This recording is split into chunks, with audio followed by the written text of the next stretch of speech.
All right, today we're jumping into one of the most fascinating and most debated passages in all of biblical prophecy, Matthew chapter 24. We're going to break down a specific theological take that points to a single verse as the absolute game changer for the end times. So it all boils down to this one big question. When does that final period, the tribulation, actually kick off? Is it something that just kind of slowly happens, a gradual slide into chaos? Or is there a specific moment, a clear line that gets crossed? Well, according to the interpretation we're exploring, the answer really hinges on just a few key verses. Okay, so let's get to that turning point. It's pretty wild, but for many scholars, this whole debate hangs on a single verse, Matthew 24, verse 9. And depending on how you read it, man, the entire timeline of what comes next just completely shifts. And it all kicks off with this tiny little word, then. Now, according to this view, this isn't just a throwaway word, and then I went to the store. No. The argument is that this is a huge signpost. It's marking a major shift in time, a clear line in the sand between the period known as the beginning of birth pains and something totally new and way, way more intense. So what this does is it basically creates two different camps, two ways of looking at this. A lot of folks see these verses as just, well, more of the same. The birth pains are just getting worse and worse, right? A gradual ramp up. But the interpretation we're diving into today, it says, nope, this verse is the starting gun. It kicks off a totally distinct new chapter, the first half of that famous 7-year tribulation. And once that switch is flipped, the first big sign of this new era begins, persecution on a scale the world has just never seen before. We're not talking about localized problems or, sporadic oppression. The text is describing a full-on, systematic, global attack. I mean, the scale of this is just, it's hard to even wrap your head around. The key phrase here is hated by all nations. Think about that. This isn't one country or one empire turning hostile. This is a picture of the entire world, totally united in hating these believers. So you gotta ask, right? Who are these people being persecuted? And this is a really important distinction in this viewpoint. It's not the church as we think of it today. The idea here is that the church has already been raptured, taken out of the picture. So these folks, they're brand new converts, Jews and Gentiles alike, who find faith during the tribulation. And they're converted mostly through the preaching of some pretty incredible figures. The 144,000, those 2 witnesses, and even an angel mentioned in the book of Revelation. Okay, so you have all this intense pressure from the outside, right? Well, that leads straight to the second sign, which is an implosion on the inside. This is where faith, loyalty, all of it gets pushed to the absolute limit.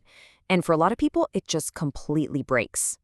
And the language the text uses here is, wow, it's brutal. The pressure becomes so immense that many people who claim to have faith will just openly walk away from it. But it doesn't stop there.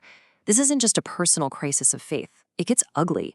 It turns into people actively betraying each other, hating each other, even people who were supposed to be on the same side.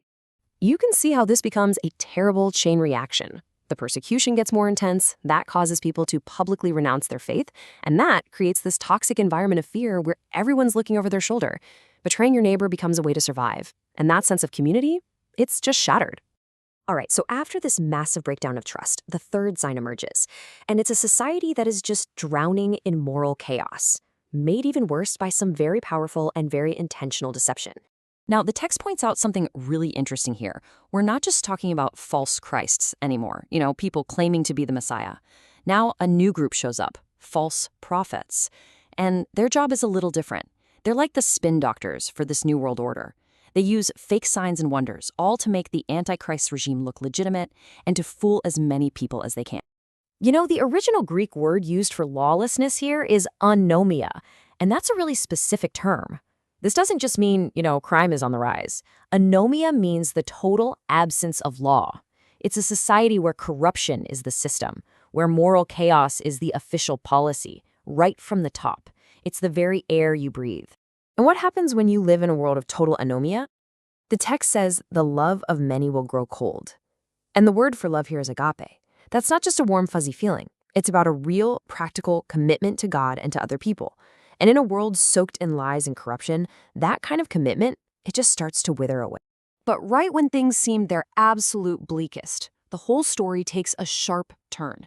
It shifts to this powerful counter idea, the response of the people who actually hold on. It's about their endurance and about one final global message that has to go out before the end.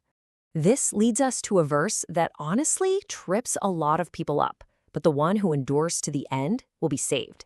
So what does that really mean? What kind of endurance are we talking about, and what kind of salvation? Let's unpack the specific interpretation we're looking at. Okay, let's be super clear on this point. This is not about earning your way to heaven by being tough. In this theological framework, salvation is always, always by grace through faith. Always. So what does endurance mean then? It's seen as the proof, the outward evidence that a person's faith was real to begin with. It's the fruit, not the root. And then there's one last thing. Before the final curtain falls, a very specific message has to be preached to the entire world. It's called the gospel of the kingdom. Now, according to this view, this is different from the gospel of grace that's preached today. The focus is laser sharp. It's an announcement that Christ is coming back, like right now, to set up his physical kingdom on earth. It's the world's final warning and final testimony. And that really wraps up this deep dive. It leaves us with a pretty big question to think about, doesn't it? Whether you land on this exact interpretation or not, it really shows you how one single word, one phrase in a text written thousands of years ago can completely color how we think about the future. Thanks for digging into this with me today.